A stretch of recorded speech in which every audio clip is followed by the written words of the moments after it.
क्या बिहार में विशेष राज्य के दर्जे को लेकर केवल लोगों को भरमाने की राजनीति चल रही है?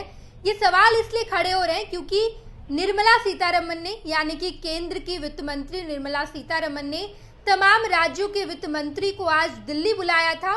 बैठक का आयोजन किया गया था और तमाम वित्त मंत्री को इससे पूछा गया था कि आखिर आपके राज्य की क्या मांग है, क्योंकि अगले महीने केंद्र सरकार की तरफ से बजट पेश किया जाएगा।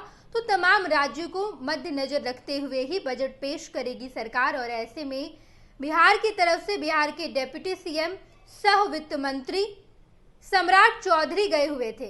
सम्राट चौधरी ने पूरी लिस्ट रखी निर्मला सीतारमण के सामने, पूरे मांग का पुलिंदा रखा और बताया कि आखिर बिहार को क्या चाहिए। लेकिन उस पुलिंदे में विशेष राज्य के दर्जे की मांग बिल्कुल नहीं थी। विशेष राज्य के दर्जे की चर्चा इस वजह से उठी क्योंकि देश में बीजेपी बहुमत नहीं बना पाई, बहुमत की सरकार नहीं बना पाई और इसी वजह से जेडीयू और तेलुगु देशम पार्टी का साथ लेना पड़ा। और ऐसे में जेडीयू के कई सारे कद्दावर नेता केंद्र सरकार पर दबाव बना रहे थे क्योंकि इस बार जेडीयू मुख्य भूमिका में है। केंद्र में जेडीयू की अच्छी भूमिका है, 12 सांसद हैं। तो ऐसे में जेडीयू नेता केंद्र सरकार पर ये दबाव बना रहे थे कि इस बार तो बिहार को विशेष राज्य का दर्जा मिल ही जाए, लेकिन ये केवल लोगों को भ्रमित करने के लिए है। दरअसल बिहार सरकार को बिहार के लिए विशेष राज्य का दर्जा चाहिए ही नहीं। यही वजह है कि जब बिहार के वित्त मंत्री सम्राट चौधरी ने केंद्रीय वित्त मंत्री निर्मला सीतारमण के सामने अपनी मांग रखी तो उस मांग में विशेष राज्य के दर्जे की मांग नहीं रखी है। हम आपको बताएं कि सम्राट चौधरी ने आखिर केंद्रीय मंत्री से क्या क्या मांगा, केंद्र सरकार से क्या क्या मांगा है बिहार के लिए। तो हम आपको बता दें कि विशेष राज्य के दर्जे के अलावा सम्राट चौधरी ने तमाम मांग रखी है, जबकि नीतीश कुमार खुद विशेष राज्य के दर्जे की मांग लगातार करते हैं, लेकिन लिखित तौर पर अब तक ये मांग नहीं रखी गई है। सम्राट चौधरी ने मांगा कि बिहार को केंद्र से 1 लाख करोड़ की सालाना मदद जारी रखने की मांग की जाए। बिहार सरकार को केंद्र की ओर से ब्याज मुक्त लोन के तौर पर 1 लाख करोड़ रुपए मिल रहे थे, लेकिन 2024-25 के अंतिम बजट में इस राशि को कम कर 55,000 करोड़ कर दिया गया था। सम्राट चौधरी ने इसे बढ़ाकर फिर से 1 लाख करोड़ रुपए की मांग की है। दूसरी मांग सम्राट चौधरी ने केंद्र सरकार से बिहार को कर्ज लेने में छूट देने की मांग की है। बिहार के वित्त मंत्री ने कहा कि फिलहाल केंद्र सरकार के FRBM एक्ट के तहत राज्य सरकार को अपने GSDP का 3% लोन लेने की छूट है, इसे 1% और बढ़ाने की मांग की जाए ताकि बिहार सरकार को और पैसे मिल सके और वो इससे राज्य सरकार के विकास में काम कर सके।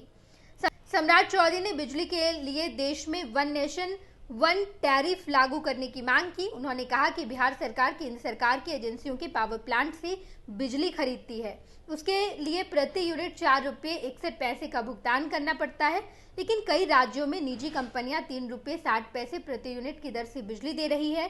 1 नेशन 1 टैरिफ लागू करने से बिहार को बिजली खरीदने में कम पैसे का खर्च होगा।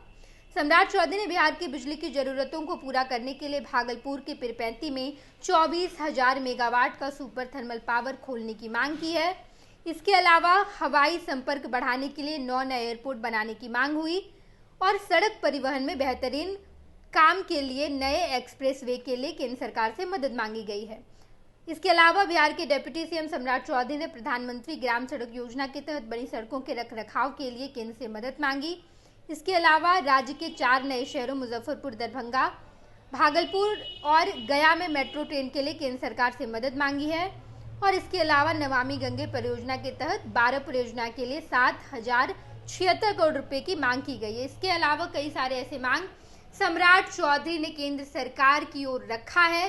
केंद्र सरकार से मांगा है कि बिहार के लिए आप इन तमाम चीजों को कर दीजिए, लेकिन इस लिस्ट में बिहार के स्पेशल स्टेटस की मांग नहीं की गई, विशेष राज्य के दर्जे की मांग बिल्कुल नहीं की गई है। लगातार नीतीश कुमार ये मांग करते नजर आए थे, लगातार हर मंच से जब यहाँ पर चाहे वो प्रधानमंत्री नरेंद्र मोदी हो, हर लोगों के सामने नीतीश कुमार ने ये मांग रखी है। लेकिन जब लिखित तौर पर मांग करने की बात आई तो बिहार सरकार की तरफ से ये मांग नहीं रखी गई। 26 वर्षों में 17,000 से अधिक डॉक्टर बना चुका बिहार एवं झारखंड के छात्रों एवं अभिभावकों के बीच सर्वाधिक विश्वसनीय एवं लोकप्रिय संस्थान गोल, नेशंस लीडिंग इंस्टीट्यूट।